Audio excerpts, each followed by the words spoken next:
it's drugs or fire or crossing the street, children are taught by the parents. The parents are the best teachers. To assume that all this is to be done by the nanny state from the federal government writing regulations, it's a fallacy. All they do is write a lot of laws, cause a lot of mischief, spend a lot of money, and bureaucrats make all the money, and then they arrest people for doing things that has harmed nobody whatsoever.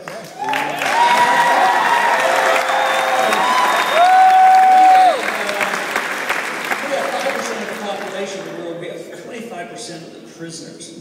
Many of them, some estimate well over half, are non-violent prisoners. So I would say that the American people aren't bad people compared to the rest of the world. I would say we have too many laws.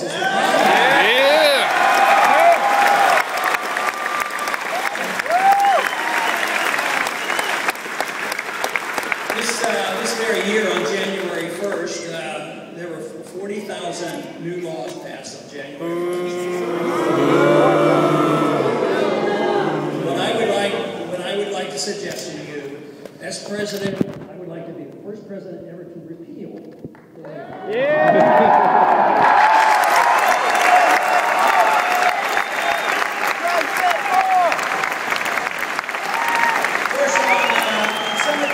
We have to get the permission of the Congress, but those laws that were passed by executive order are all illegal. I don't believe in legislating through the executive order, but I do believe if they're illegal executive order, a president can repeal those executive orders.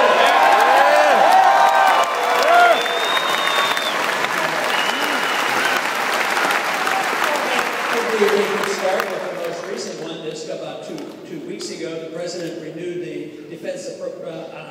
Defense Production Act, which has been around since 1950, which is emergency powers for a president in time of war can socialize everything, take control of all finances. That has been renewed pretty regularly, but this year it was renewed by the president writing an executive order, but he made a few little changes. He said, yes, in time of war, but he added, in times of peace also. So, also, he wrote an executive order and said that it is now permissible and the law of the land, according to him, that he, as president, can decide if he needs to go out and assassinate an American citizen. That's the law in the books. It's been used now a couple times. You say, well, just a couple times, probably bad people. But the law is written for bad people, too, because if bad people don't get a trial, we won't get a trial either. So this is the reason.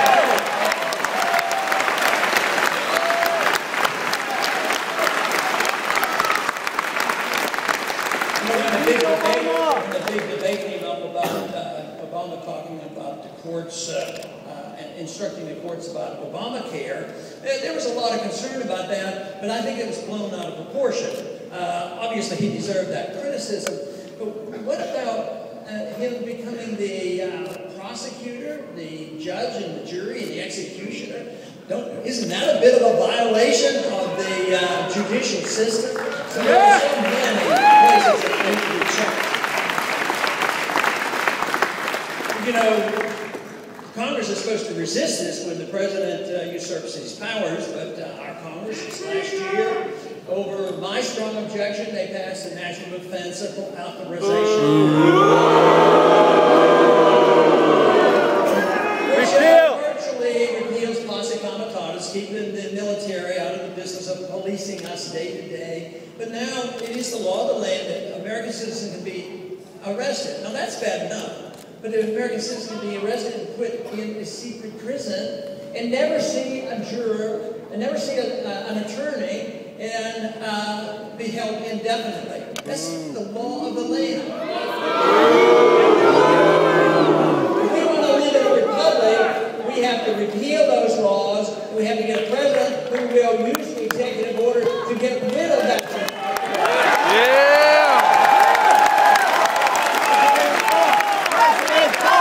President Paul! President Paul! President Paul!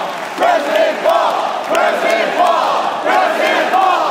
President Paul! President Paul! President Paul! President Paul!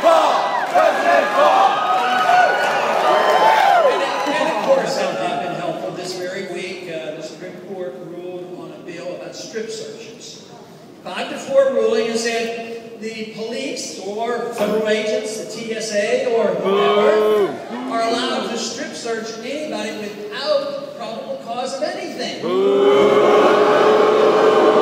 So it has gone too far, way too far. I think another bill that we ought to repeal, it's been on the books just 12 years, and that is the Patriot Act.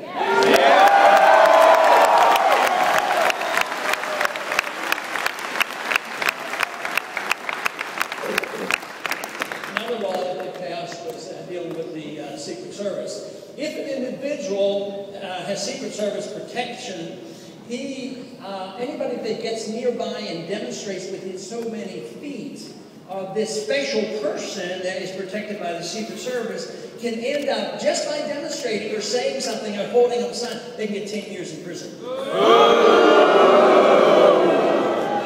think they need a new education about what the First Amendment means. They're the ones that need protection. The National Security Agency now has just opened the construction of a new facility in Utah. It's the biggest in the history of the world, and it's made up all of computers. It's supposed to be able to hold not billions of information, of everything they can find. Emails, websites, telephone calls, mail, everything. And it literally holds trillions and trillions of dollars of items of information. And they're in the process of building this. Why do they need to know so much about us? We need to know more about them.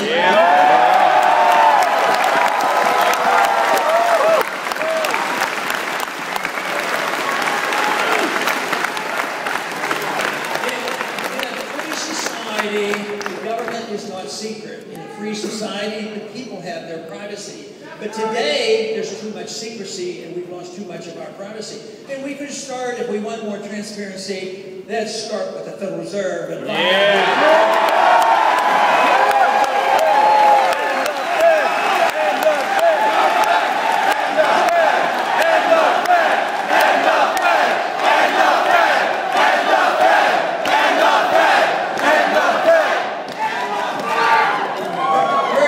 such an idea.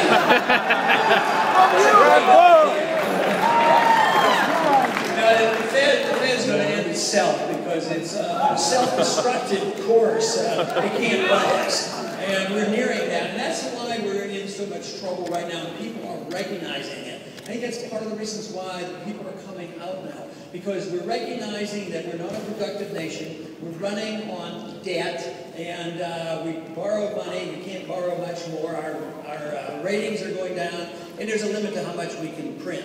And we're at this stage where we don't produce and we can't continue this. So this is the reason we have an economic crisis. This is why they're fighting in Washington. They're not fighting over policy. They all believe in going to war as they have been. They all believe in the Federal Reserve. They all believe in the entitlement system. But what they argue about is whose friends get bailed out. Who has the power? Who's going to control the shrinking pie? And this is what they fight about. This is why they don't even bring a budget up anymore. They don't have a serious discussion about a budget because they have no way of solving the problem. It's not strictly a budgetary problem. It's a spending problem is what